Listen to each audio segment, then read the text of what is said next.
Hi, this is Catherine Isabel. I thought being stuck to Freddy vs. Jason was bad. This shit's probably going to be worse. You're listening to The Skeleton Crew. Hi, this is Adrienne King. You probably know me best from Alice in Friday the 13th, a soul survivor, and now probably from Crystal Lake Wines. So I heard The Skeleton Crew has one listener, and he's still there.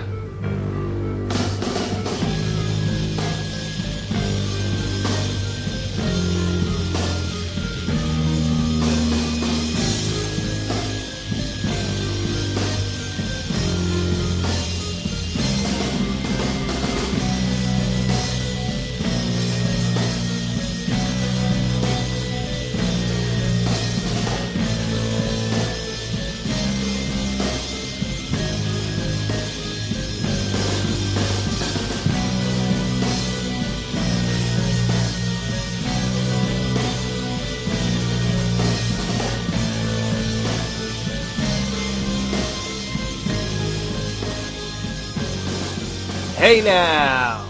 You're an all-star. It's the Skeleton Crew, and we're back for the 23rd Friday the 13th special. We're back with horrible intros. Yeah! Sunday, Sunday, Sunday. Let me get my spooky voice so that I sound like a real horror show. It's Alex, Dan, and Jamie Jenkins. We are back. It is Friday the 13th. Wait, why did I get a last name and no one else did? Yeah, we're pieces of shit. Jamie Jenkins. We're not even worthy of a first name, Jamie. It should just be, hey, you. We're those two assholes on Jamie Jenkins' show. So, yeah, it's Friday the 13th. At this point, guys, I gotta ask. I'm not saying it's not important to me. What? You know how, as you get older, one would think that Halloween becomes less important, but we've actually found ways to make it better because, the whole movie thing we do? Yes. And that was my whole point with let's save Halloween movies for Halloween. It wasn't to bash Halloween, it's because we're making it something. That's why Halloween's still special to me. Right. Because of that, Treehouse of Horror for The Simpsons, and classic Universal horror. I think those three things are a great combination. So here's the question. Yes. Is Friday the 13th, do you still... Okay, you're excited to hear that there's one or two or three this year or that year or whatever year, but what does it really mean to you? I mean, do you still care? Hell yes, I care. This one coming up in particular, you know why?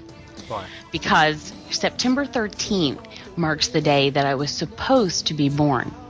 But I wasn't born until September 16th on a Monday. So I would have been born on Friday the 13th if I wasn't 3 days late. So this one, when it comes around, is like, I am super, super excited. Face it, Jamie, you were born a loser.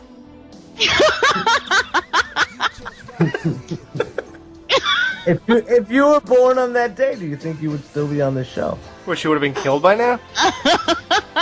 She'd have like a horrible life of unlucky? I mean, like the butterfly effect kind of thing? Right, that's what I'm talking about. Yeah, part 3. Yeah. The remake. I mean, you never know, right? I mean, those 3 days could have made a big, huge difference.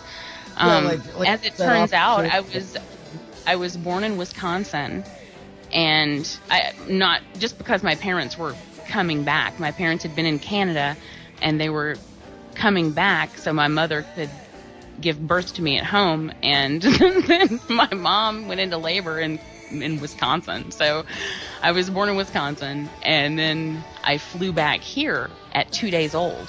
Well, I mean, what if I had been born that 3 days early? Where would we have been, and what would have happened? Would I have been Canadian? Maybe I would have been Canadian, and then I'd be boring.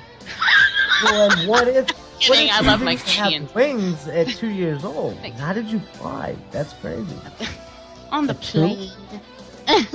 On the plane.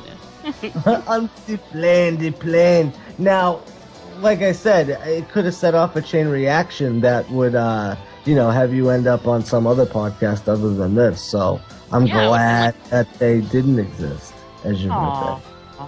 Actually, she did end up on 8 other ones. Kind of sweet. Now, I'm just what if covering all my bases. What if there's an alternate universe and there was a Jamie Jenkins born, and it was like an evil Jamie Jenkins? I thought we got that one. Yeah, exactly. In this case, the angel Jamie Jenkins. Oh, I don't want no goody two-shoes on this show. Yeah, right. Yeah, that's not me. What were we talking about? Friday the 13th? Yeah, Friday the 13th. Wasn't that weird when they... Oh, you know what? We know we have for you, Jamie? What? Jonathan Orr. He hit Jaws over the shark with an oar. I mean, over the shark. What did I just say? Yeah, that's what I know you said. what you said. But Jaws over the head with an oar. Okay, sorry. He has some kind of vendetta against you. I have nothing to do with this. You starting mad shit, dude. I don't know if you've seen it. It's all over Facebook. Yeah. All over. Yeah. Yes. Everyone's talking about it. Fuck is calling you out. Called me out, and I have accepted the challenge because I don't puss out. I have no idea what's waiting for me. I have no idea what he has done or come up with. I just know that I cannot back down from a challenge. So he set up the Friday the 13th challenge. What? Okay. Well, please describe said challenge. Yeah, what you got, son? The rules: 15-second time limit per question. Each question consists of 5 points. Dan, can you do the math on this? No. No, will not. And we'll go to hell. Dude, I don't have a paper and pencil with me.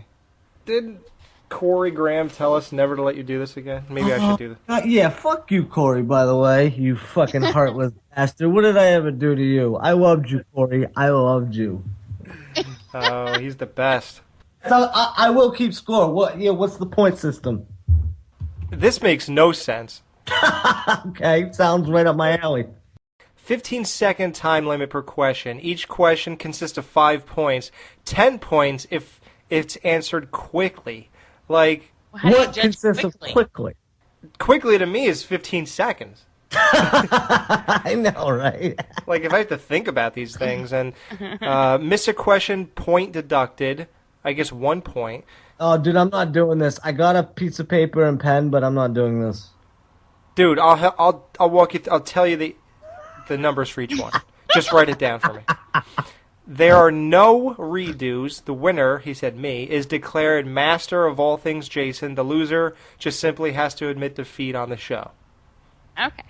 Okay, ready? You know what? I can do that because I pride myself on my knowledge of this franchise. However, that doesn't mean I know everything. So.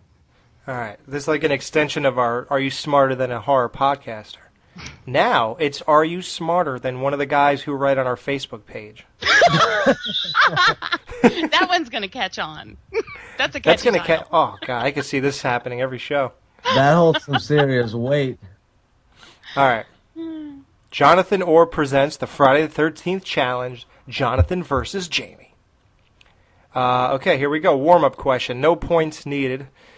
Name the killer in Friday the 13th. Jason! It was Jason!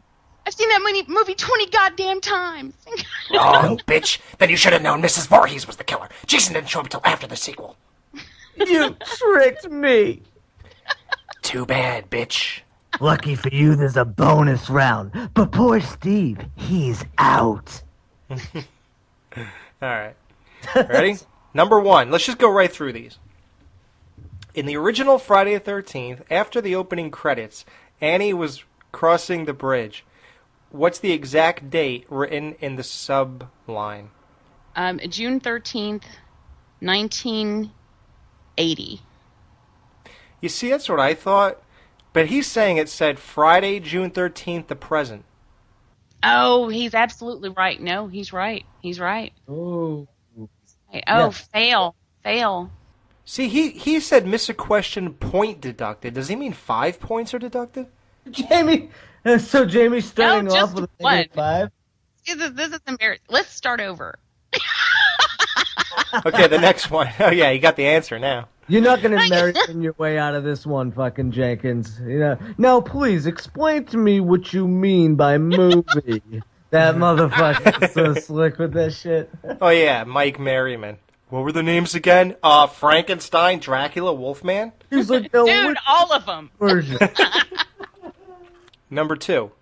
When Annie greeted the dog, who she couldn't tell if it had a penis or vagina, by the way, what was the name of the fuel stenciled on the pump to the right?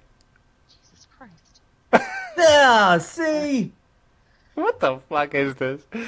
You're telling me Jonathan knows the answer to this? I'm calling bullshit. Well, it's not it's I believe that, that people would know that. I'm always paying attention to the damn dog. But are we to believe that Jonathan just sat down with a paper and pencil and just pulled this out of thin air, or did he press play? Because this really reeks with of a pen and pencil. Yeah, did I just say that? A pen and paper. He's gonna put it on and fucking take notes. It reeks of playing the movie, because first he comes out with words that are written, and then the very next scene he has some other words that are written. I have a feeling that this guy's watching the movie and come up with this. Well, I mean, that makes sense. I believe that. Yeah, my power of deduction, you cannot get around me. I'm going to say Texaco. No, it's Crystallite Kerosene. Dan, number 2, -1. Minus what? 1? All these things just flash into my mind after you tell me. And here's the thing: is Jonathan taking this test? Wait, he has. Well, that's what I said. Is that what this really shows? Is it shows the holes in my knowledge of Friday the 13th, but it doesn't really show anything about him because, right? It doesn't. That's why we're gonna have part 2, kids. Jamie, you're gonna fucking quiz this motherfucker. We're gonna have him on the shizzo.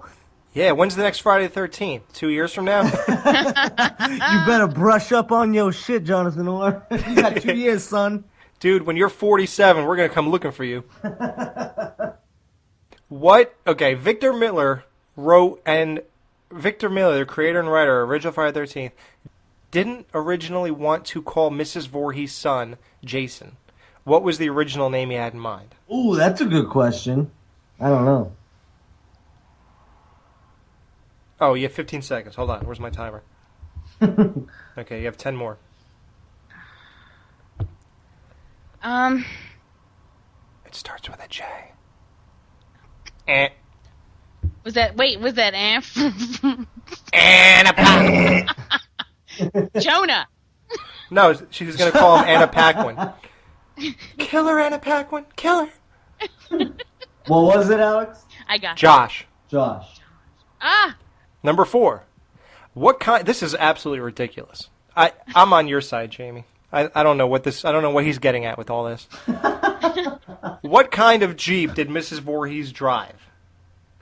A green one? I'm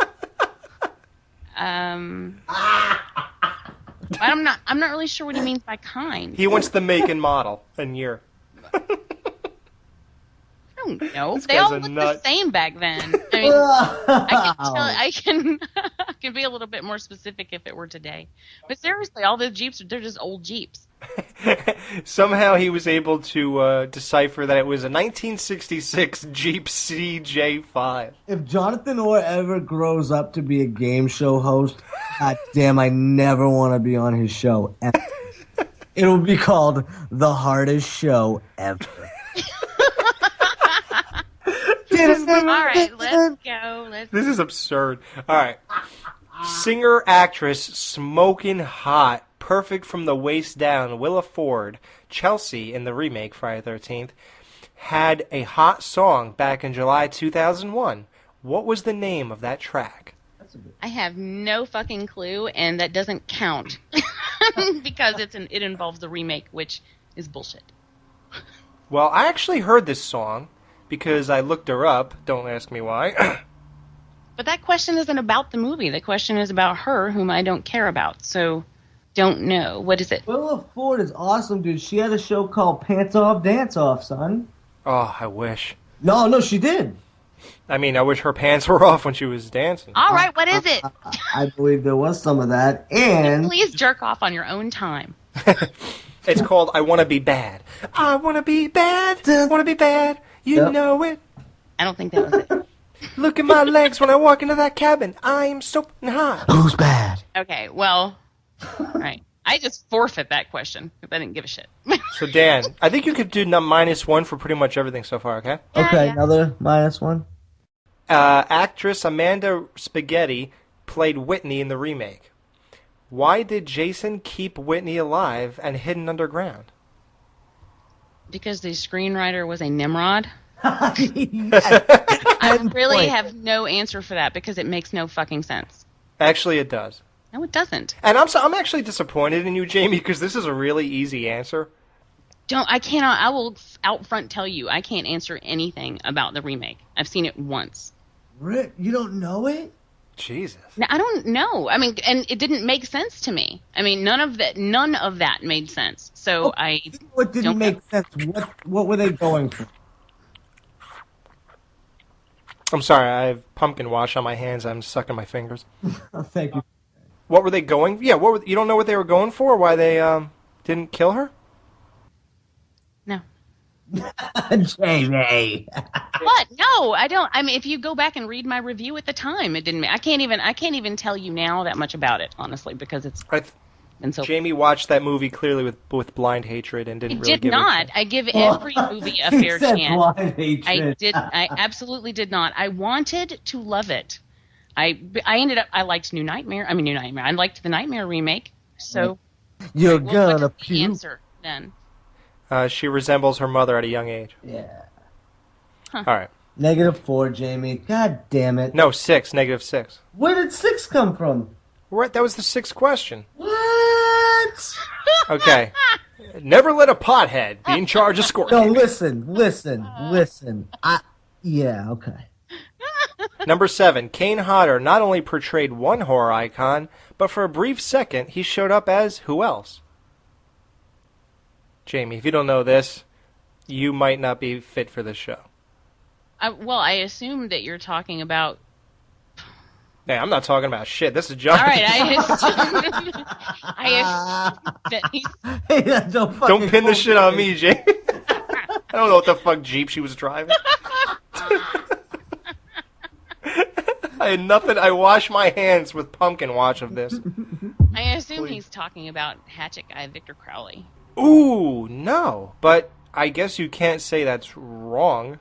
Is he talking about in one of the Friday the 13th? Or in general? Let's Friday the 13th, so I'll stick with that. Do you know that answer?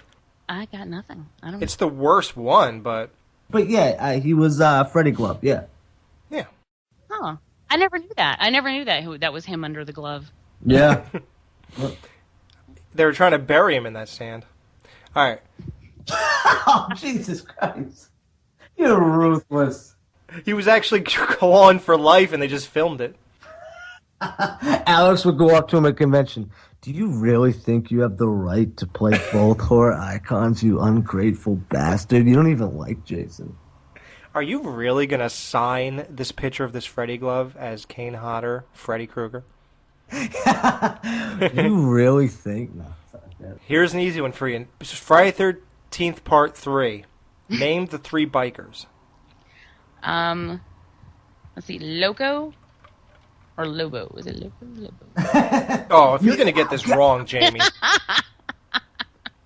Come on. Logo? I didn't say logo. Loki. Well, you have 15 seconds, so. Foxy, Fox, Logo. Damn it, Fox, Loco, and Ali. Thank you, God. Wow, so wait a minute. So we're -7 at this point. So does that mean we're back to -6? No, she has 2 points now. No, negative. Oh, you did? But you know what? He said 10 points if it's answered quickly, so give her 10 for that one. So I'm giving her 10 for that. That's Yeah. really Oh, Jesus. nice.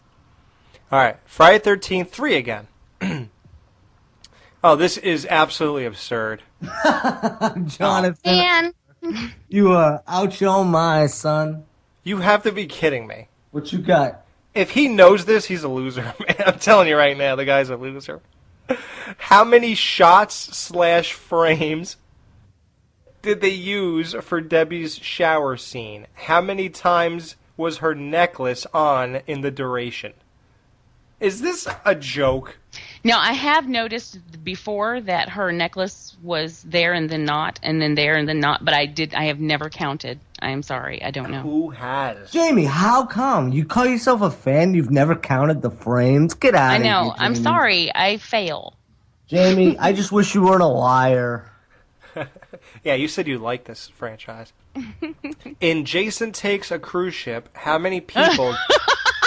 I love it. I love it. How many people did Jason kill on that ship? Oh, that's a good question. 7? Ooh, close. 9. Damn. I want to say that I've actually that's stuck in my head for some reason. Why did 7 stick in my head? I was gonna say, Jamie, you seem very confident about 7. There's a reason that 7 stuck in my head about that movie, and I don't know. That's how many people went to go see it. Okay. John Carl Buechler and Kane Hodder worked together on Friday the 13th, 7. What other movie did they do prior to that? Oh, that's a good question. Don't know. Okay, it's called Jail or something. Or Prison. Oh. All right. In a deleted scene from Friday 7... Wait, so is that -1? Yeah. How did the movie end in that fashion? Wait, what? Yeah, okay, Okay, it had an alternate ending. What was it? What was the alternate ending to part 7? Yeah. I don't know. Honestly, that's one that I've seen fewer times compared to others. Until because it sucks. Until the last 3 blows. or 4 years, I hated that movie. Like I never watched it. I would skip it. It sucks, Jamie. But no, I like it now. But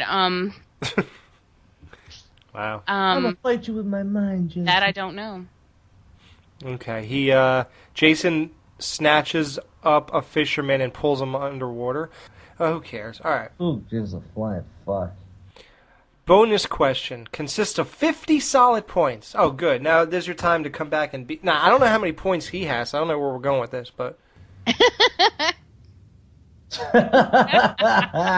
there's no climax to this. But Don't you hate that? Kevin Bacon was the blank victim throughout the entire franchise. I'm going to try to answer this. How many number? Wait, what number? Yeah. Okay. Well, then give me a second. Oh, that's going to take longer than 15 seconds. Seriously. I'm going to say I got it right. Yes. Hurry up. Yes, hurry.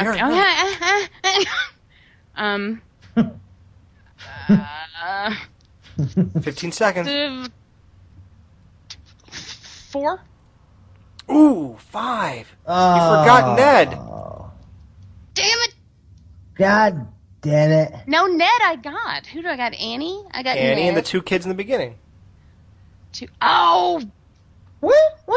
Wait a minute. No, I must... No? That's it. 2... I counted them as Excuse me, 1. ma'am. Oh my god, I counted them as 1. That was... I was just gonna stick it in her mouth and move it in a little bit. We were doing nothing. We were just messing around. We were just messing around. I just wanted to see what she had down there. Is it shit? Yeah. I'm innocent. I just wanted to know what the inside of her vagina felt like. It probably wasn't shade, because this movie was made a long time ago, so I'm probably gonna run into a bush. But we weren't doing nothing. Ah! Who was the girl that she said, "Do I kiss better than somebody"? Is this a question for the test? I got, what, 1 question? Yeah, 1 or 2. I think it was 1. I think you're still a true fan, Jamie. Yeah, Aw, Jamie, Alex. regardless of points, Thank you. I still love you. That just wouldn't make anybody look good.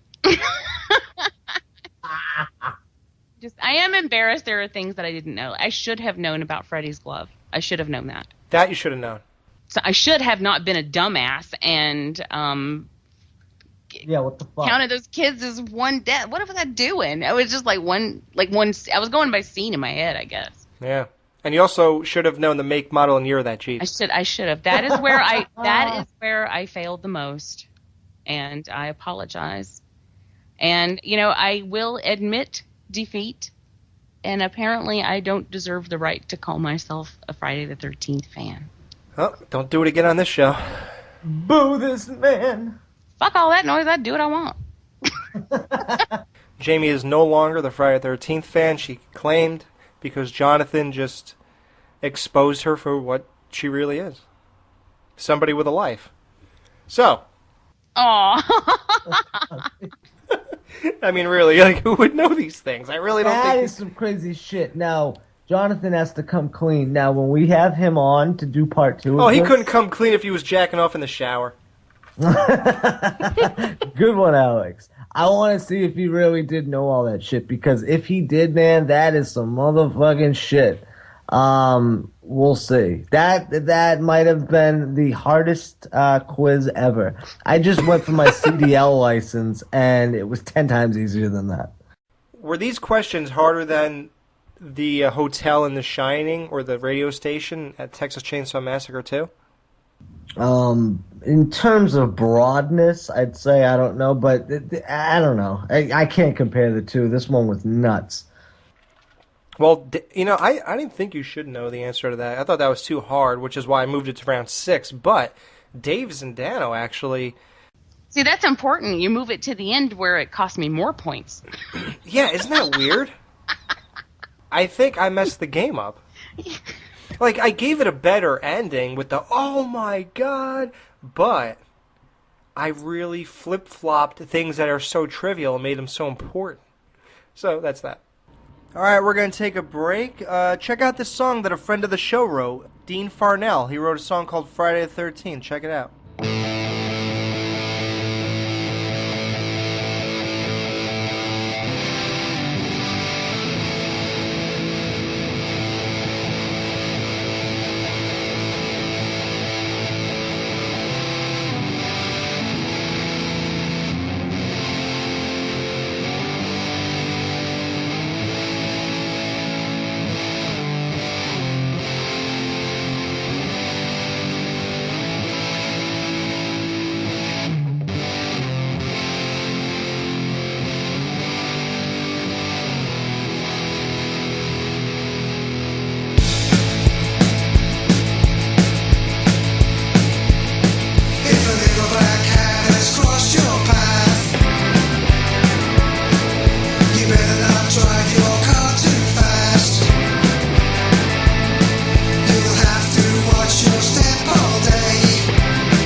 Sound like you have fun with whatever you're doing just by talking to you, so we can.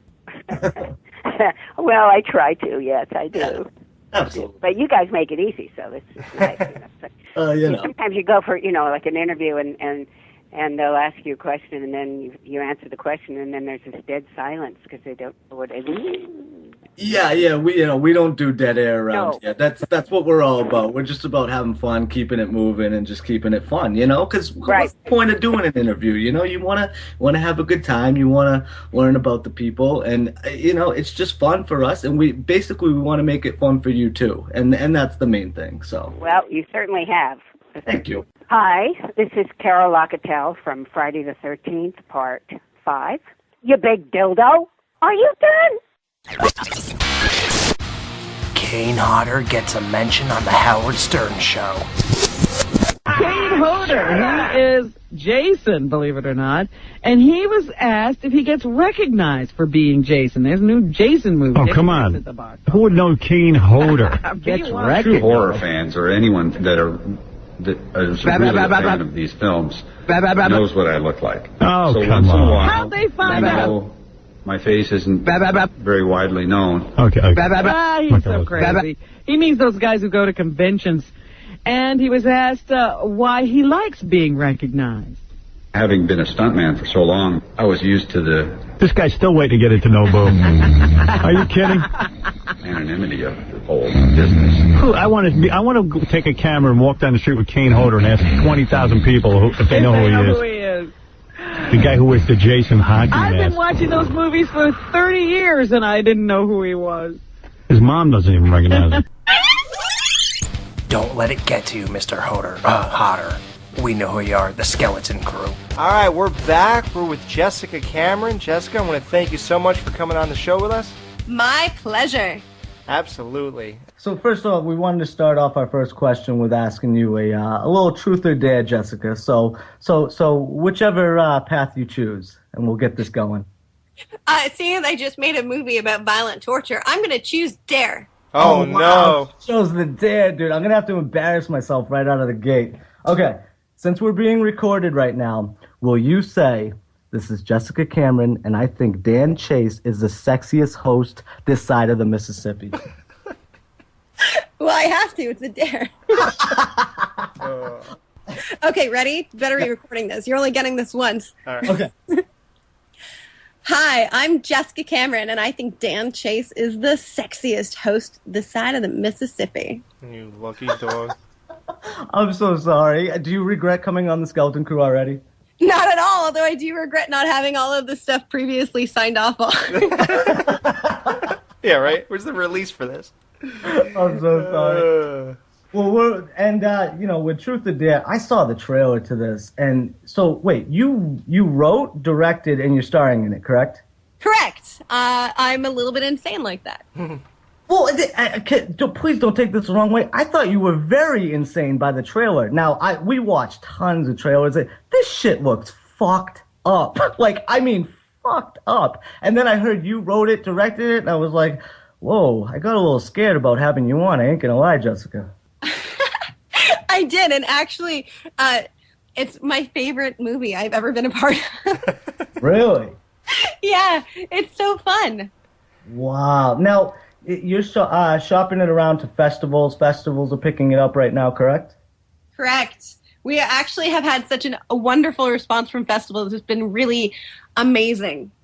Wow. So do you follow the indie horror movies a lot, or are you like more mainstream horror? Like, what kind of genre within the genre do you like? Like thrillers, slashers, psychological horror comedies? I love independent horror, especially independent horror made below 1.5 million. Yep. That's kind of my jam. I love all different types of horror. Torture is probably my favorite, because so long as you don't hurt animals, I love seeing people get tortured. Yes. Okay. Yeah, you should see how Dan reacted when the dog died in VHS 2. I gave it a 0. It gets nothing from me. See, and that's like the thing is, like, you can do anything you want to people, but leave the animals alone. They're innocent. Thank you. That's what I've been saying all along. It's just, there's just a certain line you don't cross, and when you kill a dog just to kill a dog and for shock's sake, I'm sorry, you get nothing from me. We give ratings for movies, you get nothing. You'll get nothing in like Take that, you get nothing.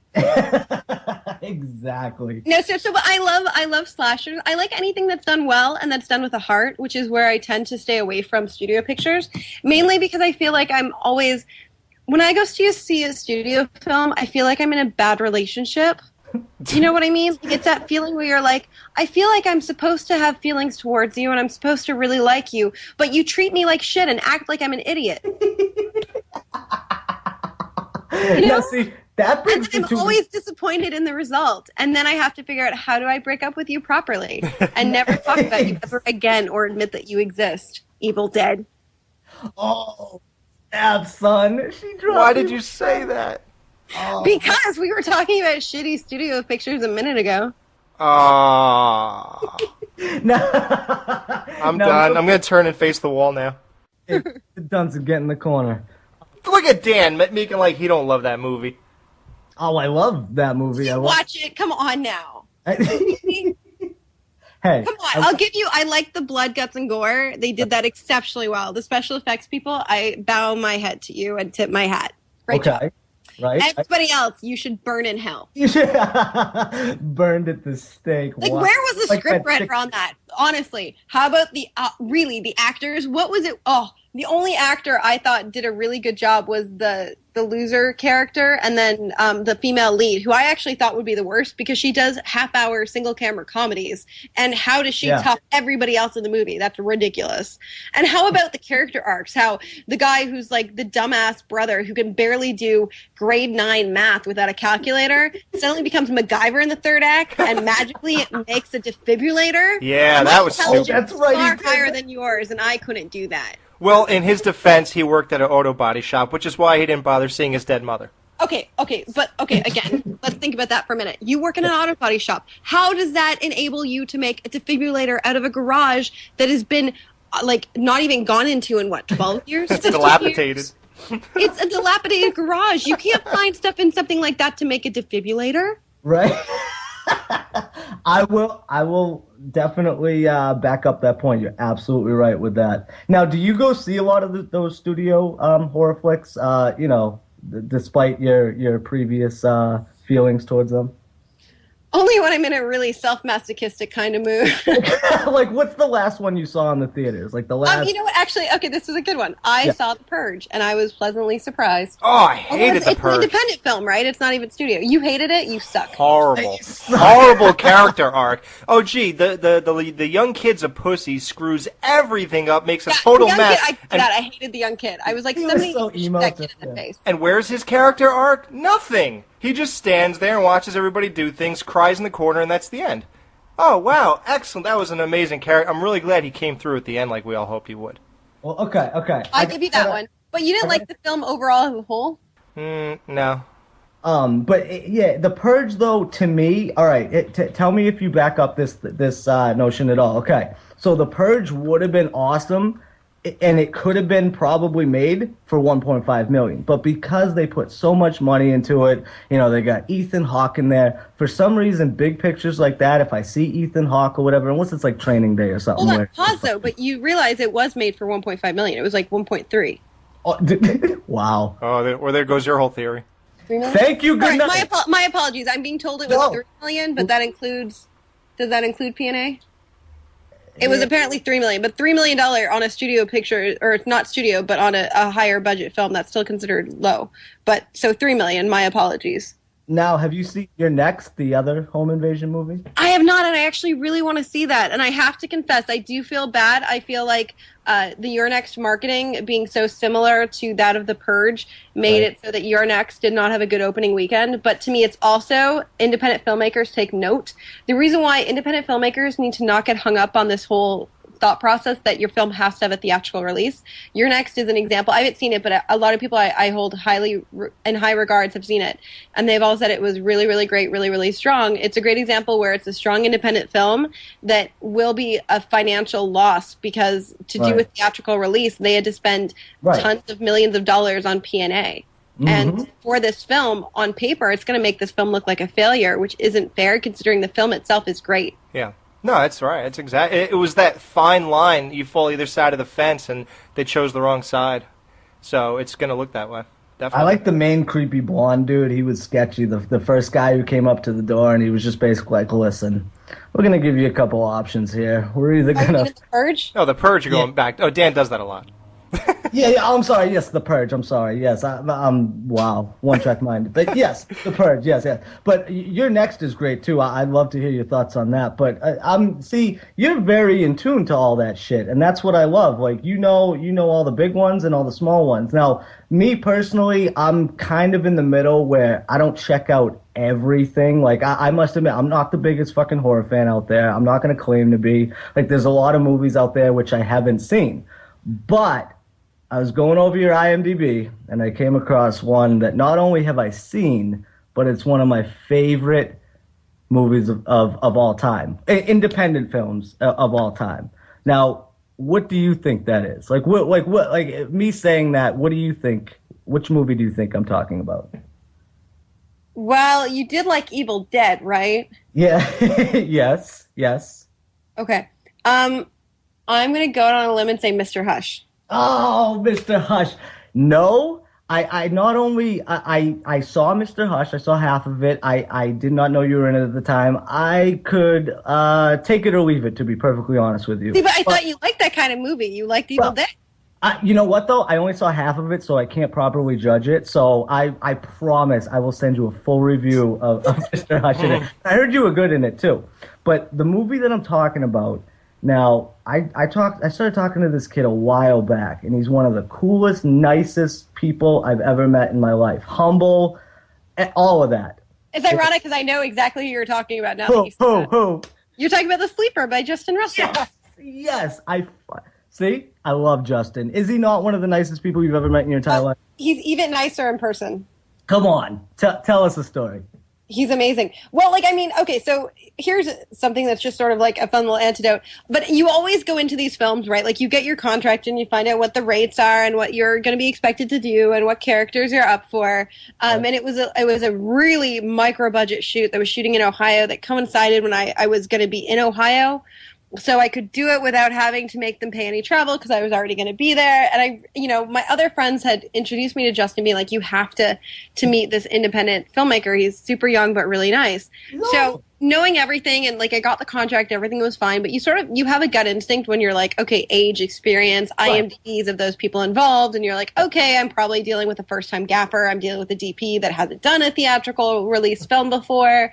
So you sort of make these judgments might be the wrong word because I'm not saying they're negative or positive, but you make these likelihood statements of fact in your mind where you're like, okay, this is probably not going to be that well organized. A lot of independent sets are not organized, so it's not like I'm not saying that to be like a huge how dare you kind of situation. And you're like, okay, it's probably, it might be something I want for my reel, maybe not, it's probably going to be something that, hopefully gets some kind of distribution deal that will show some light of day. And then I showed up and he blew me away. He was amazing.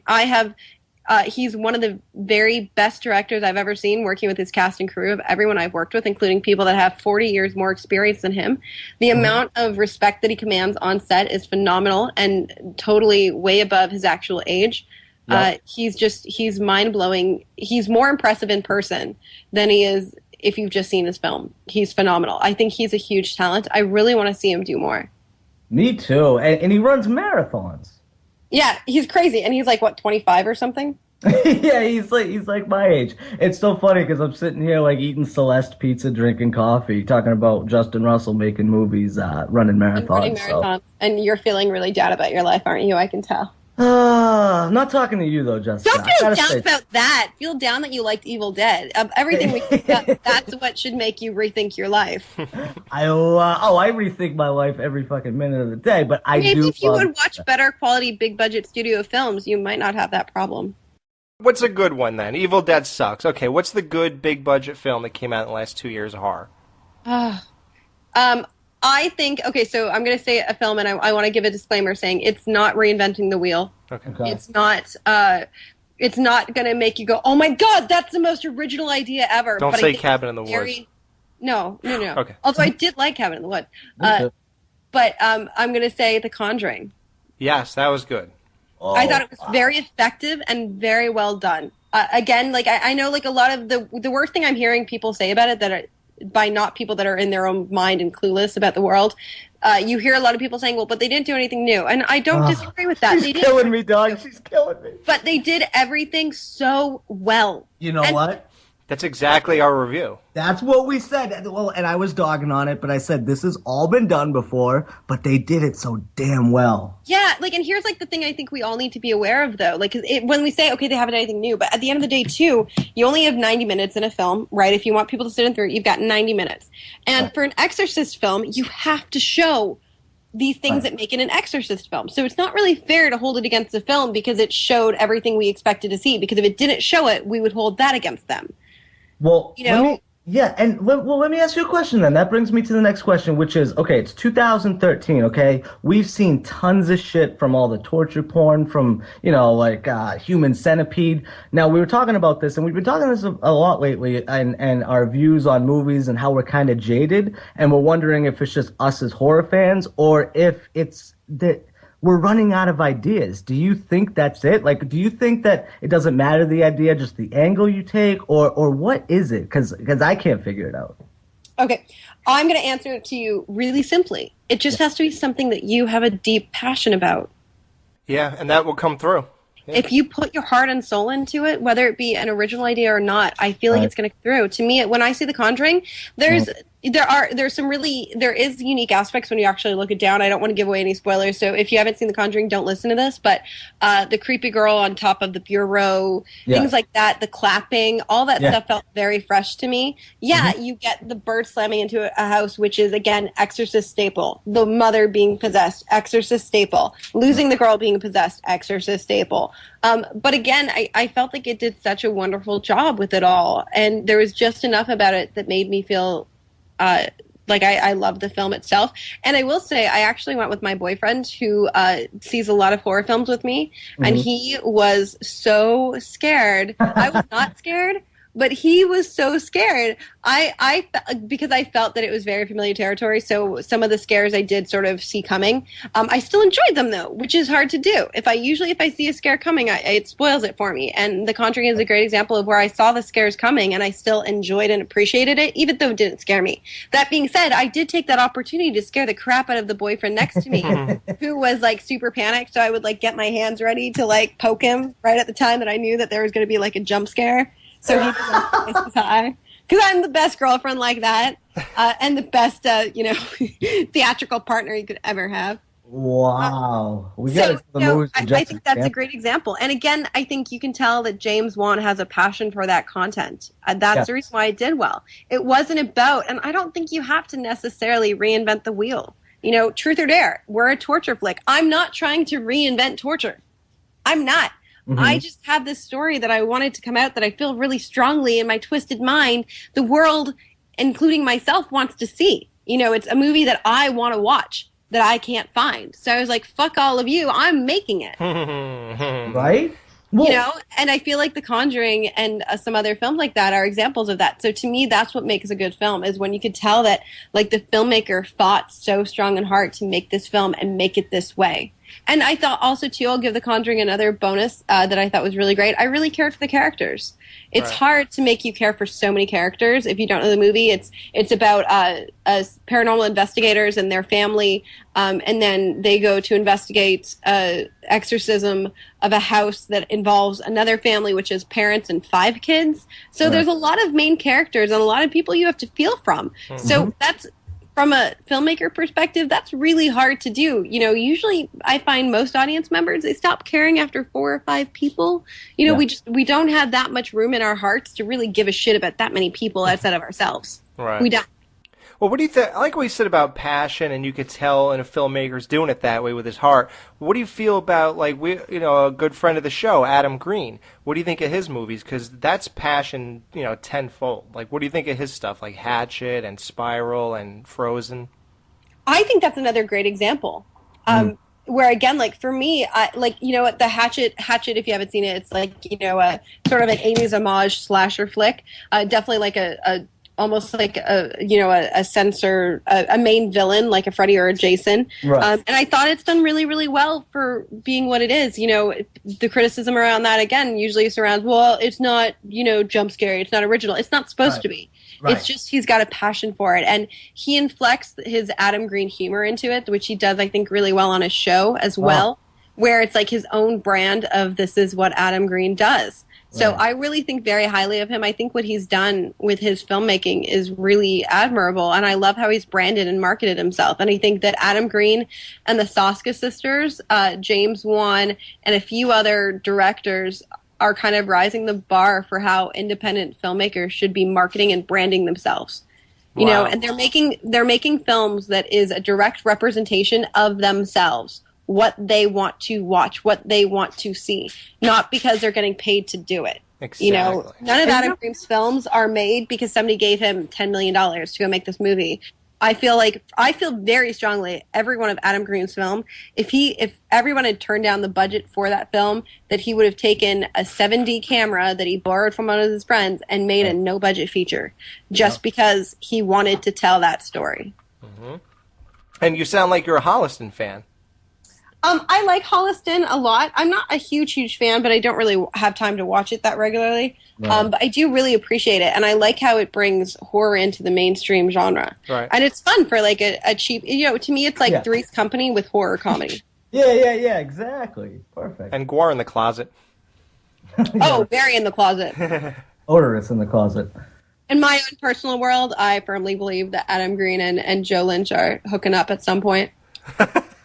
It's so, yeah, I'm sure they have many a times. Romance. Yeah. Now, Jessica, you mentioned the Soska sisters, right? Yes. You're tight with them. You guys are always talking on Facebook and shit. Now, I'm sure I'm not the first one to say this, but what's up, Jessica? See no evil too? Come on. Well, but I think that's coming from a very uneducated place. So therefore, as a reviewer, you should be ashamed of yourself. No, I'm talking. I want to see you in it. No. I was saying, come on, we want to see Jessica Cameron in it because I know you. Oh, okay. You were talking. They're getting. Some people are giving them flack. Sorry, I thought I was getting scared. That is one of my favorite movies ever. One of my favorite slashers ever. Well, here's the thing. Some people are giving them flack to be like, why are you doing a wrestle movie? If you know the girls, they love wrestling. They've always loved WWE. Right. You know what I mean? If you know them, this is like the best thing in the entire world for them to ever get to do. It's not, again, like it goes down to, it's not, just because other people thought that their next movie would be inserts stereotypical horror here. Mm-hmm. You know, it's not, to them, it's not about that. They don't care what other people think. They just want to do what they want to do. And look at Ben Affleck. He's got a Batcave in his house. He doesn't give a fuck if people are saying bad shit about him being Batman. He doesn't. He's got a Batcave in his house. I want a Batcave. I know, right? How cool would that be? I would just like to hide in the Batcave and scare the kids when they tried to come into it. Just go to your bookshelf and pull a book and. I want Catwoman in my house. I don't care about a But no, I think that it would be. I think obviously, you know, again, I'm really friends with the girls, so I would love to be involved.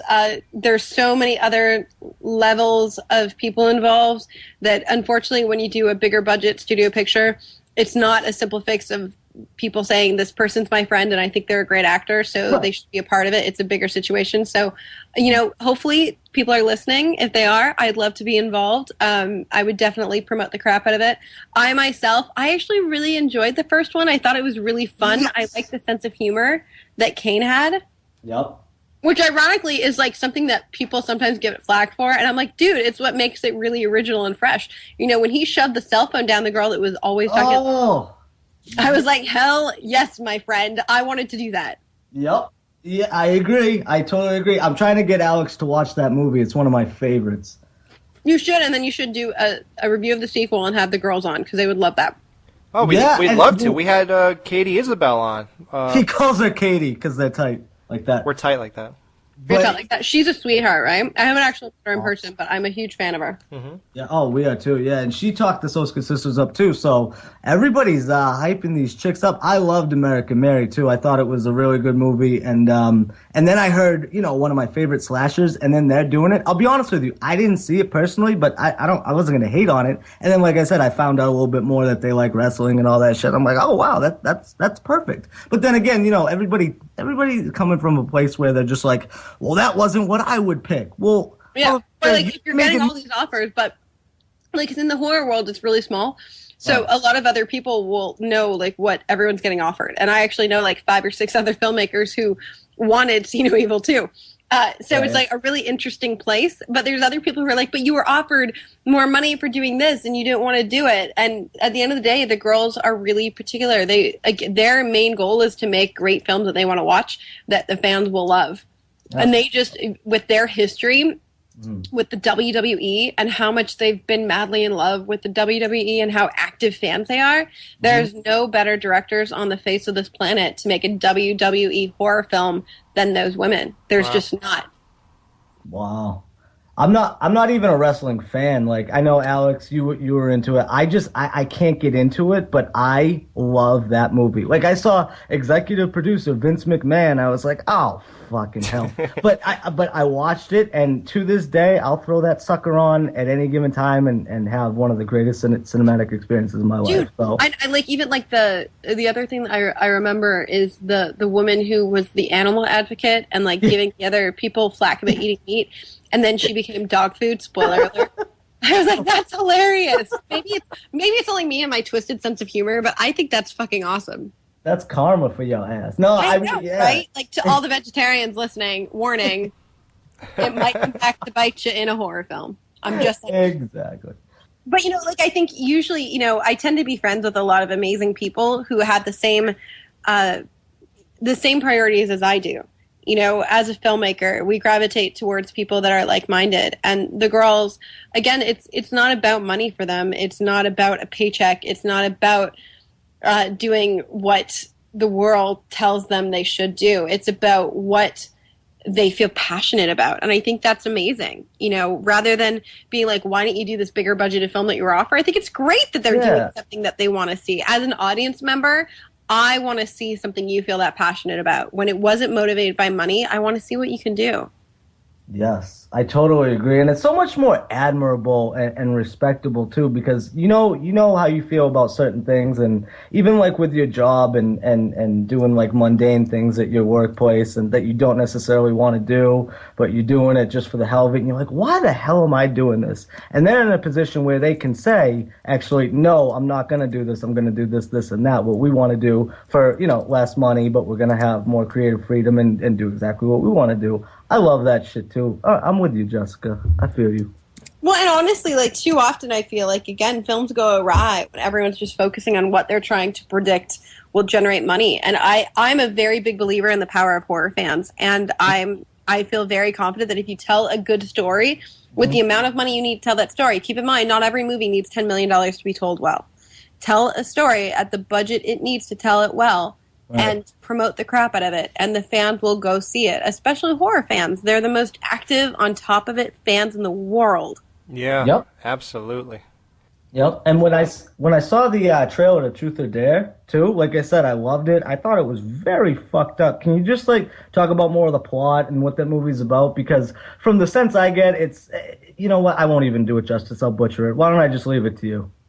Okay, so effectively, it is the story of a group of friends who get internet fame pretty much overnight with the success of their online YouTube channel.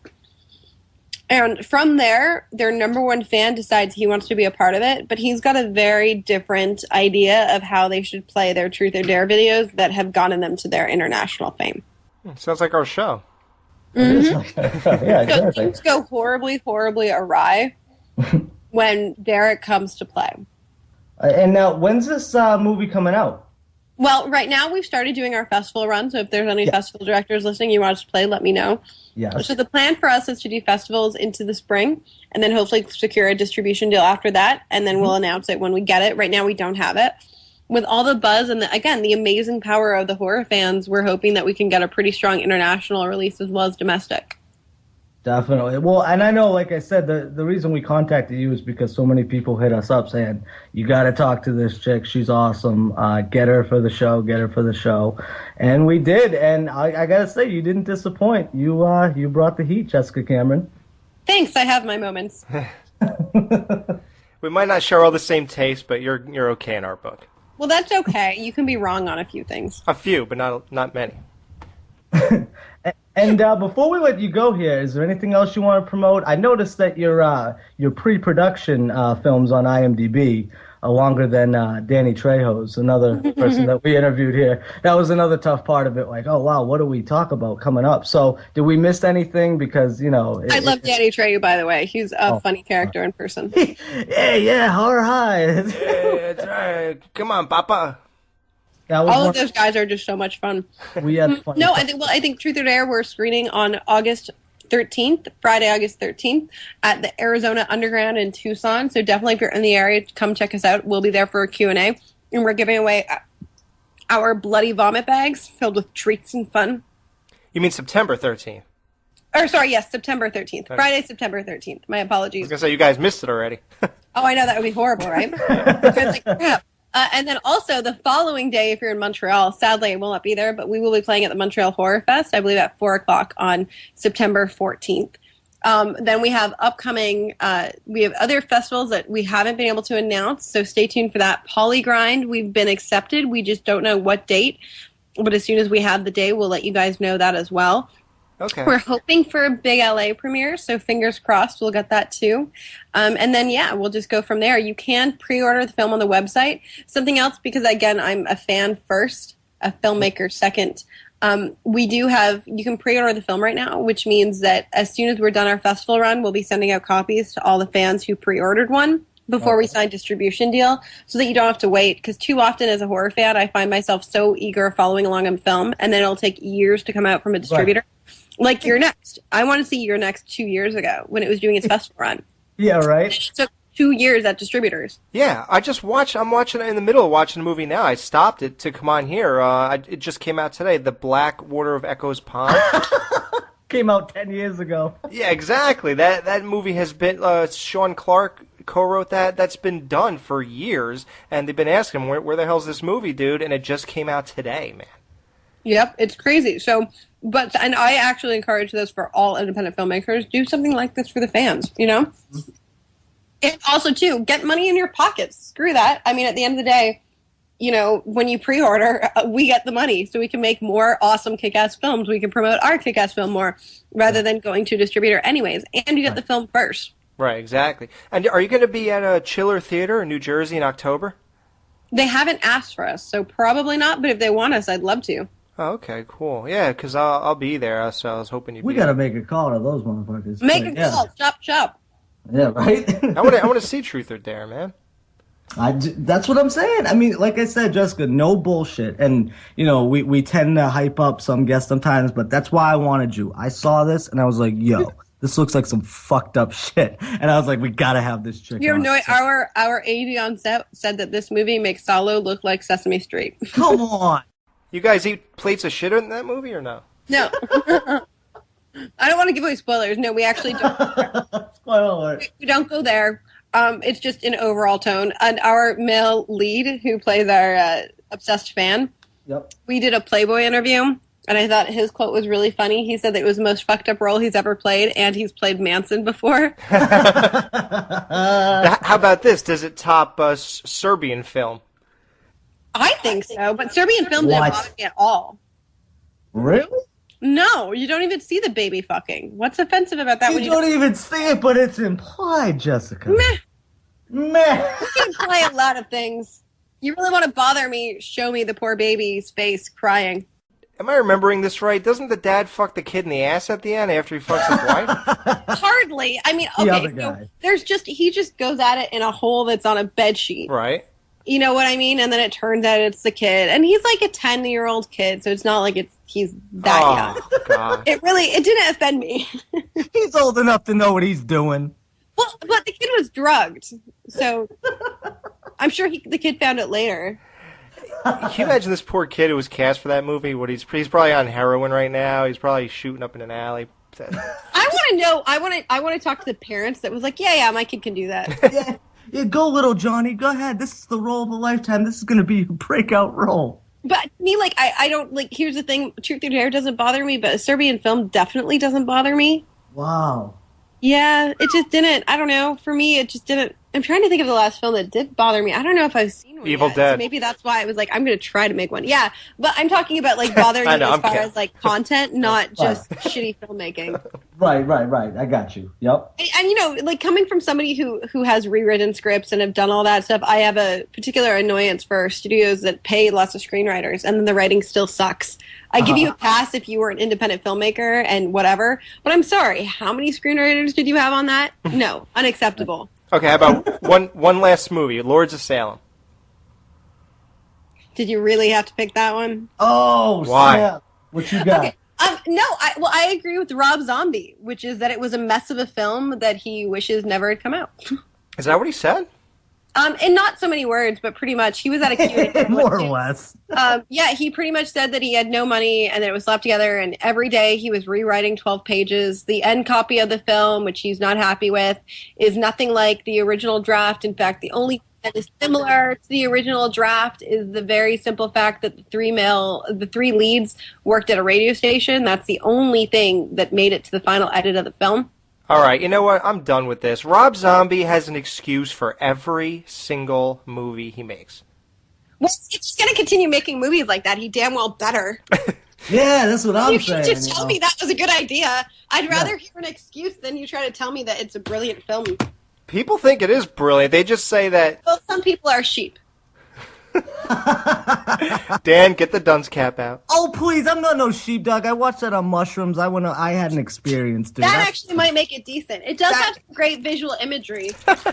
It was not only that, but it was more of a connective type of thing. We had a whole debate. Me and Alex almost got into a fight about this, but I just kind of figure that's a certain way to watch it. I don't think it's bad if you don't, but I think if you do, it's really fucking good. I'm sure it is. I think Lords of Salem is a film that reminded me of all those 70s films that didn't really make any sense, but they had great imagery and interesting soundtrack choices. Right. So I think if you're watching that movie, that's what you should watch it for, because it does have some really cool imagery. Like the creepy people that were like standing on the counter naked, all like creepy looking. Yeah. That was great. I don't know why they were there. That was never explained in the story. No. I know people that think that you're talking about the kitchen scene, right? Yeah. I know people that think that was like trailer bullshit. Like you just have to have like that was probably like the low end of the artistic vision. Oh, I'm sure it was, but at the end of the day, that was the only thing I remember that I remotely thought was cool. I'm not disagreeing that because there was no reason for it to be there. Yeah. If I could I'm trying to throw you a bone here. Let me throw it to you and say that there's something interesting about that movie, and it's that 2 seconds of screen time. I really have to admit, the guys jerking off dildos and the midget in the scuba outfit, that was really original, though. But what did that have to do with anything? Nothing. What about the monster? The monster where it's just standing behind her and we don't know why it's there, what it's doing. As she walks into the apartment, sees all this creepy stuff, and then leaves, and the monster lets her leave. It's just like, whatever. You can come and go as you want. Why have that there? It makes no sense. Well, in all fairness, he was just checking out her ass. Well, we all were, but that was the whole reason of having that in that film. And that's just not what I expect in a movie. And again, like as an independent filmmaker who understands that I had a lot less connections to pull from for my film, you don't have an excuse, Rob Zombie, just because I think he said he had $800,000 to make that movie, and that's why he couldn't do anything. I'm done with his excuses, man. I'm just like, okay, I think his best movie is Devil's Rejects, and I don't think I heard any excuses about that one. So no, right? I want to see him go back to that. Go back to that. I like the House of a Thousand Corpses. Like, come on. Yep. Yeah. I agree. Well, now he's doing a hockey movie, so. I think if you, ironically, do you want to know a secret? Yes. Not on my IMDb, and it's something I don't usually talk about. Okay. I am an extra in the theater scene of Lords of Salem. Yeah? What? Yeah, because I know Oren Pelly, and I was telling Oren one day, right before they were shooting that I really wanted to meet Rob, that I really liked it. And he was like, well, they had asked Oren to come and be an extra as like a cheeky little behind-the-scenes thing that never came together. Right. So Oren asked me, hey, do you want to come with me and be an extra? So I sat with Oren for part of it in the theater for like 2 hours. Wow. See, I knew there was a reason we mentioned that movie. See, it was all connectivity. Keep in mind too, I think it's a good example of why some films falter. Like, keep in mind that was over 2 years ago. It took forever for that film to come together because, I mean, how could it not when you're rewriting 12 pages of script every day? I don't even understand. How do you get to the point where you're shooting and everything's green lit and you're still doing, like, I don't even understand. Shouldn't that be all done by then? It should be. I think that comes from a place where I think there's been several films that Rob was supposed to be attached to, and he's since fallen off. And I kind of think that his priorities shifted from filmmaking to other things, from what I know. Right. Mm-hmm. Right. You know, and at the end of the day, that turns out a Lords of Salem type film where the characters don't make any sense, the plot's not obvious. Yeah. It's got some cool imagery. Yep. And a bunch of excuses. You pretty much said it, dude. Just a bunch of excuses. Right. And I think, wow, you guys are right. It's kind of hard to swallow, but you guys are definitely right. You're absolutely right. And The Devil's Rejects was his, some people will argue Halloween 2 was fucking fantastic, but let's face it, the majority doesn't think that. So I think it's great. I love Halloween. I actually liked I liked both of them. Do you? See, I just watched the remake the other day. I get a lot of shit for that too, but I really enjoy that movie. Rewatchability over and over again. It doesn't work. A little stale. Yeah. But you gotta understand too. Like me and Alex are fucking huge Halloween fans too, so we play the shit out of these movies. So not no more, dude. Not no more. I don't really play those that much. Remember, You lie, sir. Dude, one time a year guy now. Yeah, that's right. That's all I do with those movies. There's so many out there. So you're like, I'm putting my foot down. Yeah, I had to. I actually liked how he made it. To me, he made the Halloween franchise different while still within the same universe. I liked how you sort of got to the sense of like the Michael Myers breathing and into his psyche a little bit. I thought it was a really interesting way to go because I don't know about you, but I've thought about I wonder what Michael Myers is thinking right now. The whole time, that's what I wonder. Absolutely. My parents' house, in my parents' home in Canada, they had an abandoned house on their property, and the interior of that house looked just like the interior of the Halloween house.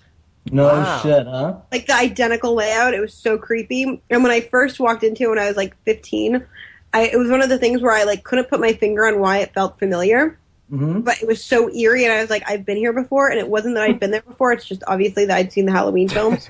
Then that music started. Dun, dun, dun. Dude, it was so creepy. Thank God it wasn't the Part 5 house.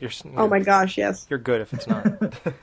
Well, Jessica, like I said, thank you for being here. You are clearly a horror fan, to say the least. And like I said, I can't wait for Truth or Dare. You rock. Thank you for coming on with us. My pleasure. We'll have to do another round. I'd love to be more involved with next time you see a studio picture that you thought was well done. We'll let you know. Open invitation anytime. Absolutely. Awesome. All right, Jessica. Well, thank you very much. My pleasure. I hope you guys both have a great day. Yeah, you too, Jessica. Thanks so much. Great having you on, and definitely looking forward to Truth or Dare. Yes. Awesome. Keep me posted on Chiller if you reach out to anyone. Let us know what they say. Absolutely, I will do that. Thank you, guys. Hi, guys. This is Ted White, and you're listening to The Skeleton Crew. Oh, good. Jason, Ted's here. Hey, Ted? Ted, hey, Ted! Where the hell's the corkscrew?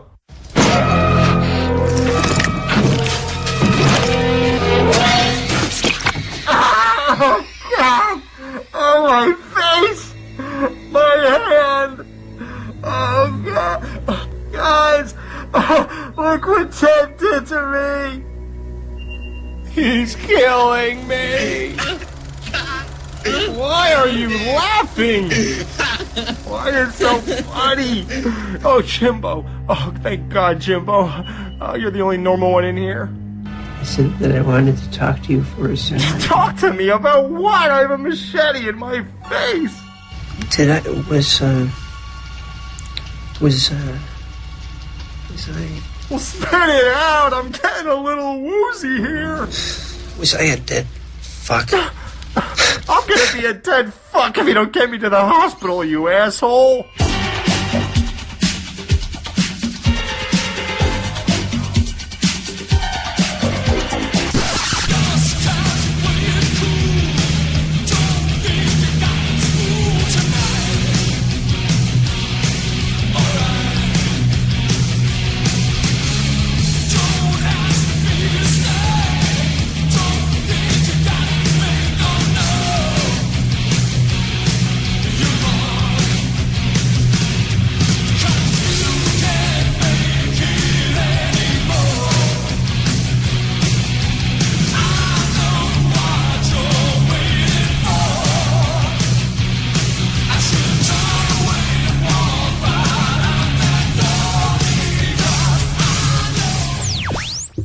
Let's see if tonight was really the failure night I thought it was. Let's see, I'm going to run it through the old computer and see what it comes up with. He sounds like a dead fuck. What? A dead fuck? Yes, dead fuck. This is ridiculous. Hey, lousy lay. Oh, just give it to me straight. I can handle it. You know, there's no such thing as computer intelligence anyway, so... And there is no DJ Betty either. You son of a bitch. You are listening to the Skeleton Crew. Alex is a dead fuck just like Jimbo.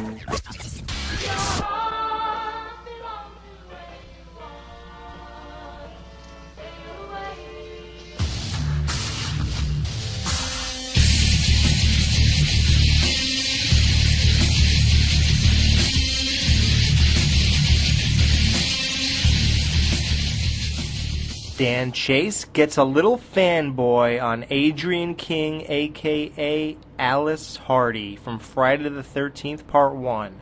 And wouldn't you know it, that whole fanboy thing really just, it brought a tear to her eye. Check it out. I think your performance in that first movie, you know, there's been some that rival it, but I don't even think that they're all a distant second. They don't come close. I'm not trying to kiss your butt here or anything, but I really... You can. Go ahead. You can. I told Alex this, though. Here, you can't see it, but I'm turning it towards you. Okay. Anyway, one of the things is, you know, with movies, I can watch this movie over and over and just have the best time watching it, you know. I love it, you know. It's just one of those movies where, and I know everybody says, oh, you know, of course the original is the best or whatever, but, you know, going back to before I was a real big horror fan, I saw this movie and I don't know, I can't even to this day, and we do a horror show here, I cannot put my finger on exactly what it is about that movie. It's just one of those flicks that I could, at any given time of the day, whether 1 in the afternoon or 1 in the morning, I just throw it on, and it's just got that feeling, that classic feeling, and I love it. So kudos to you. Well, I thank you, and imagine my surprise. Right? You know? Yeah. See, I just imagine you're friends with everybody because you come off as one of the nicest people, and that's why when Mike told me about this interview, I got so excited, Adrienne, because you really do. You seem like such a nice person, and obviously now that we're talking to you, it's obviously confirmed that you are. But you know, it's so great to have humble people and people in the genre that appreciate it. So you know, like I know I said this before, I'm just reiterating the same fact, but it's like, you know, people like us, we do a horror show, it's fun, okay, whatever. But, you know, for you to come on and do stuff like this, and we can tell you are into it. And you can tell some people aren't always, and there's nothing wrong with that. But it's almost like pulling teeth asking them questions. So with people like you, it's just so, you know, and there's nothing wrong with that. Everybody's got their own thing. But when you're so interested in it, like we are, it's just great. I mean, this is why we love to do this right here. So when he told me you were on the show, I would have done a backflip if I didn't, you know, hurt myself, but I almost wanted to do a backflip right then and there, so.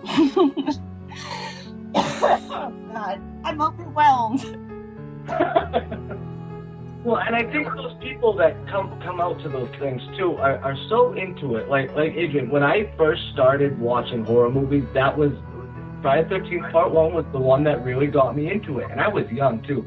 I'm 27, and I think I started watching it when I was like 10 or 11. And then I remember going and seeing Scream, and that just kicked it off. And I was a huge horror fan after that. And then after seeing the first one, I went back, obviously, and I remember just watching all the sequels, loving it. And, you know, I know you were just talking about how bad of an experience you had on Part 2, but you couldn't tell. You did a great job. You know, your acting was perfect. I thought it was great.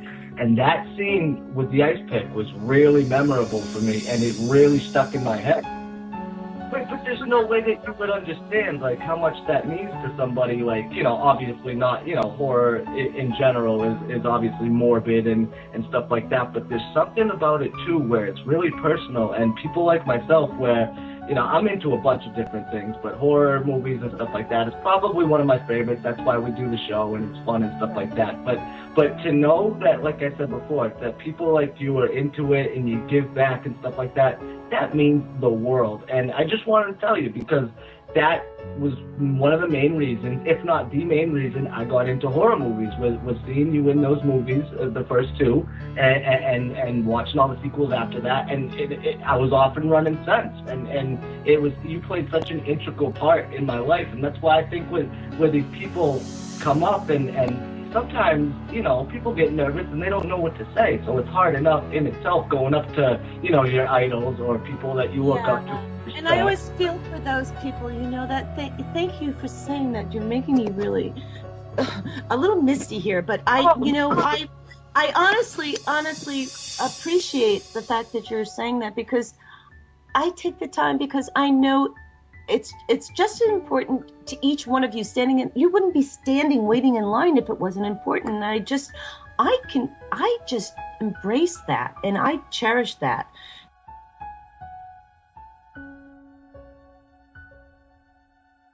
Number 1 at the box office, Katie Sackhoff makes her new debut in the Vin Diesel hit Riddick. 59 minutes in, the Battlestar Galactica babe bears left boob in the shower. Sackhoff will make you whack off, and it'll be ridic. This is the Mr. Skin Minute. Nude on Blu-ray, it's Sharon Stone in the 1993 Skin classic Sliver.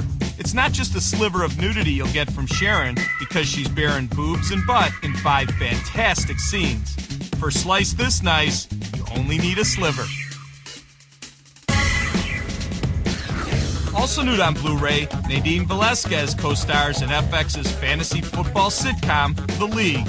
Nadine bears her backfield in Season 4, and while she doesn't show us her astroturf, that tight end will turn your front 4 into a front 7. MrSkin.com. Fast forwarding to the good parts. Yeah, so we have a lot of stuff coming up in October. We've been dancing around it. We're finally going to get into it. It's all the Universal classic monster movies. We're sticking to Frankenstein, Dracula, and the Wolfman. We're going to do a big overview of that whole thing that went on in the 30s and 40s. And, while thinking about that and getting in the mood for it, I realized, what I really like was the remake of Frankenstein and all that stuff that was going on in the Hammer movies. Have you ever seen any of the Hammer movies? Yes, I love Hammer. Hammer time? Yeah, I was going to say, not the rapper, right? Oh. He dropped MC from his name when he was trying to get serious. Oh God, so excuse me. Yes, because it was not the Hammer at all that was holding him back. Yeah, it was the MC that was hindering his career. It was his 200 friends that fucking asked him for money that was holding him. And he gave them all jobs making $45,000 a year in 1982. Stop. Hammer time. And then as soon as he went bankrupt, they all abandoned him. Yeah, right? At least Vanilla Ice is fucking on VH1 doing something, but yeah.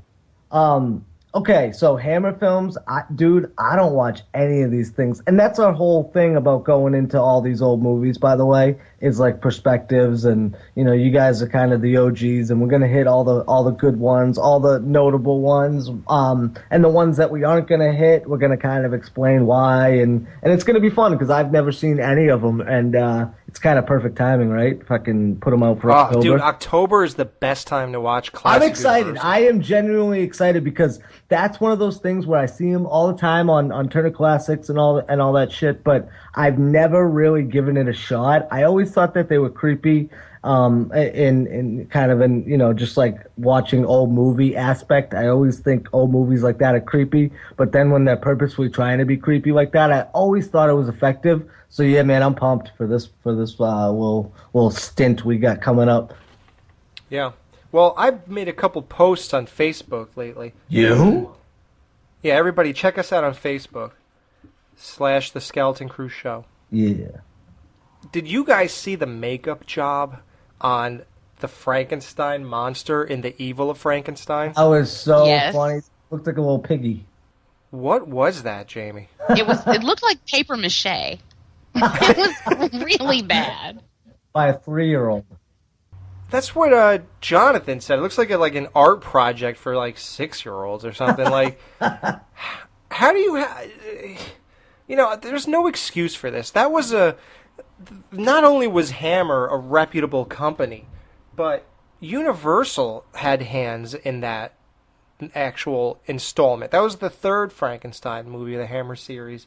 So for their Hammer Frankenstein series, the first one is amazing. The second one is a step down, but it's okay. The third one is The Evil of Frankenstein. You could pretty much skip that one because that face is so bad, it's so distracting. I can't really do it. But then you got Frankenstein Must Be Just. Oh no, then the next one is Frankenstein Created Woman, or something like that. That's okay. It's all right. Good story. Did he end up banging her? No. Interesting. And the next one is Frankenstein Must Be Destroyed. That's probably my favorite one besides the original. Or maybe that's my favorite. And then the last one is Frankenstein and the Monster from Hell, and that's pretty good. So you can watch that too. But yeah, so that's what I've been watching lately. I don't know. What have you guys been watching? Well, this weekend I went on a little binge, and I was attempting to clear out my Netflix queue as much as possible. It is a futile thing, it's true, but I was trying to stay on top of things. So I got rid of a couple of things that I had just been sitting there. You know, I finally watched ABCs of Death. Yes. What'd you think about that? I think some of them were good. Unfortunately, I think the majority of them were not. I don't know, I felt like I was being dragged through it at times. I just wanted it to hurry up. But then, you know, there were some that were really good. It just, that's, you know, how it is with an anthology. You have some bads, you have some goods. This one I just feel was maybe 40% I liked. Maybe. I think I'm being generous by saying that, but I'll give them that much. The concept is so crazy. Yeah. You can read my breakdown of each letter on the Horrorphilia group page because I went letter by letter. Did you? Mm-hmm. Wow. Yeah. So that's dedication. Well, in that one, no, not really. I'm just sitting here with my laptop going, oh, A, blah, blah, blah, blah, B, blah, blah, blah, blah, blah, C, blah, blah, blah. Yeah, I said more than blah, blah, blah, but you get the idea. Ty West, you are horrible in this, blah, blah, blah. Oh, Ty West, I said this to you earlier, and I even said it on Facebook. I have come to the conclusion that he is just not good in a short film format. I feel like if he can't stretch out the story, then he doesn't know what to do with it. At least that's how it comes across. Great director, that was horrible. Based on his entries in VHS and ABCs of Death, I just was not impressed. However, I love him and his feature-length films. So, I mean, you know, some people just aren't cut out, I guess, for one or the other. I mean, I prefer short films. I think they're, you know, but it's a whole different, I mean, you have to think completely differently and do things completely. I don't think I have the chops to make a feature-length film. Short films, I could do it all day long, but... P is for please get me through the rest of these. Oh, yeah, right. Oh, see, you found it. W is for we did not have a good idea. Not one good idea. There were a couple, but yeah, few and far between.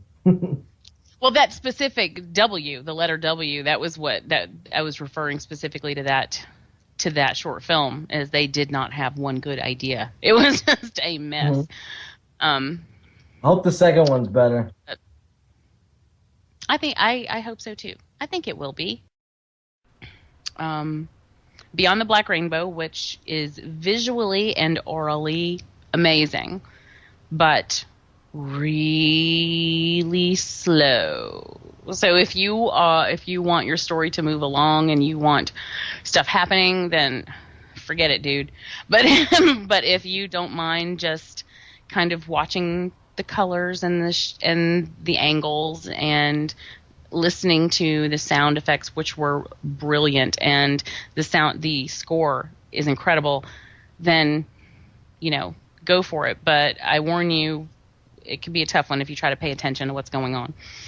And then I watched a bunch of documentaries. I watched like Jeffrey Dahmer Files and My Amityville Horror, things like that.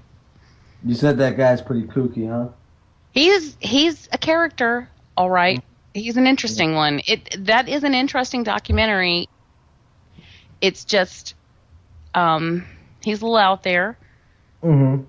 And it's, I don't know. I mean, why did he wait until both his parents were dead to tell this story, and why will neither of his siblings be involved with it?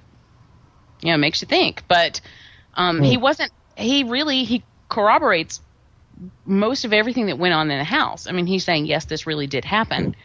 And he's telling these stories, yet at the same time, like, you want to believe him, but then his credibility is kind of shot by the fact that he's a nut. No, he actually seems like a really nice guy, and honestly, I would like the opportunity to talk to him one-on-one. I think he would tell some interesting stories. But now, you said Lorraine Warren's in this too, right? Yes, yeah, he visits Lorraine Warren at her house, and she has chickens inside. That's interesting. They lay eggs. And then, I don't know. And then at one point they go into the room where she keeps the relics. All the shit. So, yeah. So that was interesting. Cool. Dan? Well, Dan, what'd you watch? Oh, Jesus. Not a lot of... Don't say Place Beyond the Pines. I did watch that again. Motherfucker. I rewatched... watch Raging Cajun Redneck Gators, because that shit is fun as hell. Was it good? Yeah? Yes. I loved it. What'd you guys think of the new RoboCop trailer? Anybody see that? Yeah. What'd you think of it? It didn't look amazing. It looked alright. Well, see, everybody's bitching about the dark humor and shit like that. I heard that hopefully it'll be incorporated in it a little bit more, but I really wish they went R with it, dude. But it looks fucking sick, though. I mean, that suit, dude, both versions of it, much better than the pictures and shit. Like, live action, all the live action shots far exceeded my expectations. So, yeah, I'm definitely going to go see it, but I wasn't overtly excited in the beginning, or at all, for that matter, but I'm definitely fucking pumped after I saw that, dude. It looks fucking sick, but I hope they don't... I saw a lot of robots in there, dude.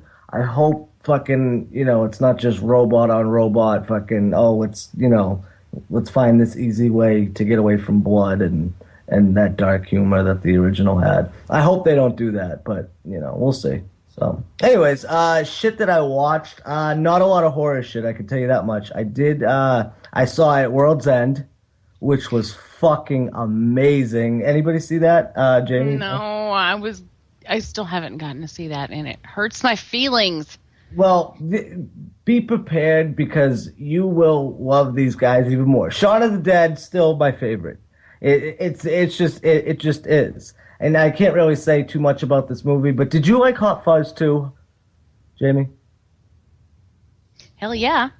Hot Fuzz is one of my favorites. Like, when I first saw it, I was like, what the fuck is going on here? And then, instantly, right after that, it became, one of my favorite movies, along with Shaun of the Dead. And I gotta be honest with you, I'm not gonna give anything away, but I wasn't sold in the beginning of this movie. I thought it was just a little, I don't know, because I didn't know anything about it going in. Like, I saw a trailer or whatever, and even that, I just didn't know anything.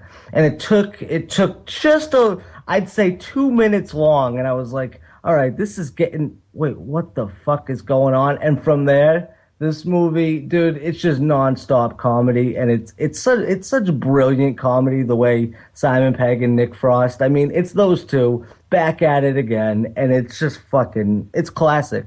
So yeah, at World's End, definitely recommend it. It's just one of those. These guys are fucking killing it. They're starting to become some of my favorites, except for the fact that Simon Pegg's starting to be in like everything now. Like, oh, I'm gonna be in Star Trek.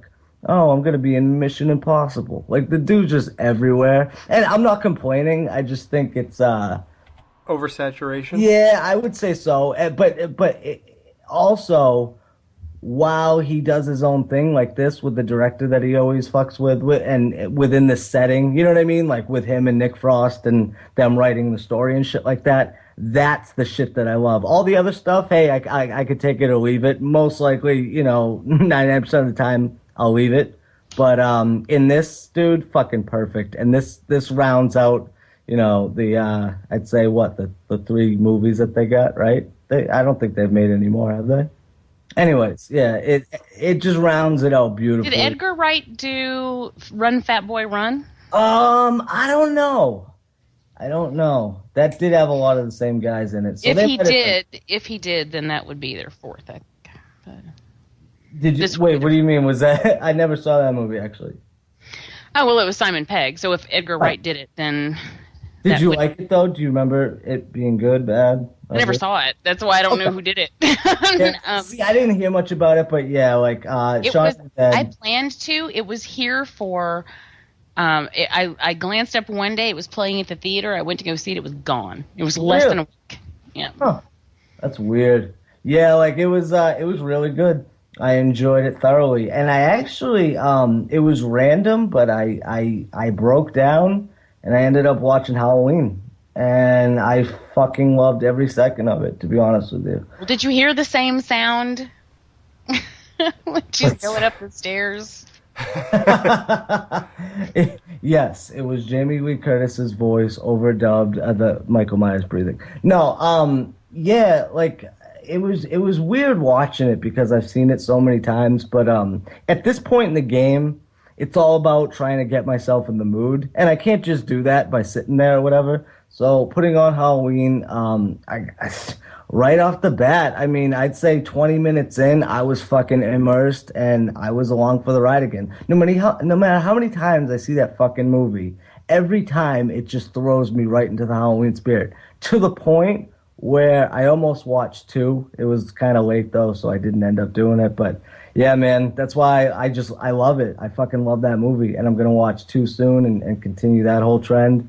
And it's just the beginning of September. I couldn't even wait. I couldn't even do it. I know. I went shopping on Saturday for some Halloween decorations. Did you? And yeah. I came home and I wanted to decorate so bad, and I'm like, but it's early, and I just... Oh, yeah, that'd be weird. But it's so weird, but I did put up a werewolf because... I like it.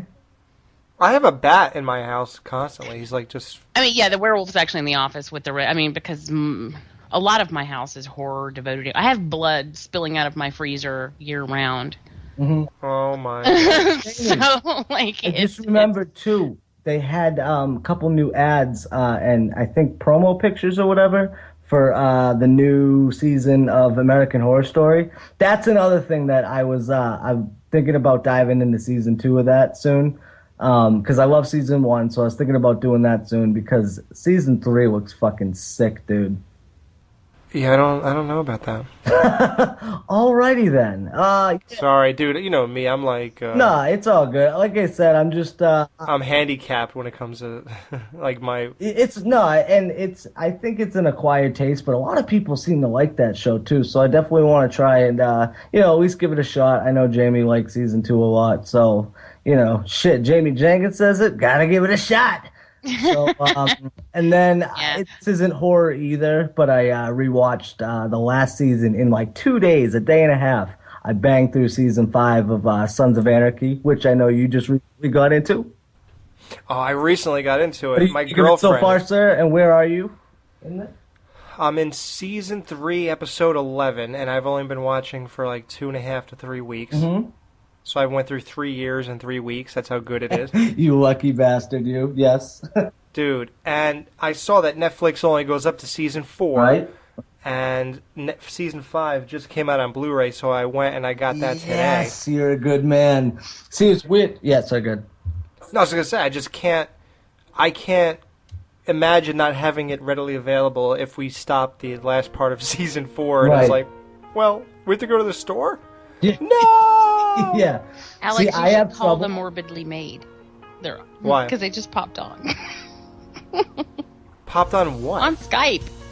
You have Morbidly Made? Well, not on purpose. It just, How do you get that by accident? Well, because it used to be... How did you stumble upon... I assumed... I don't know, it just sort of showed up. I assumed it was Michael J's old... Or didn't he just take his same thing and change the name? I'm sure he did, actually. Oh, did he? I assume. Probably. I never added the Morbidly Made. He just, Yeah. The Morbidly Made drive-in where the fans have control. Yeah, well, obviously the fans are not asking for a lot of episodes very often. So, that's that. So, there you go. Thanks for listening, and we will be back. Yeah, motherfuckers. Play that shit, Buckethead.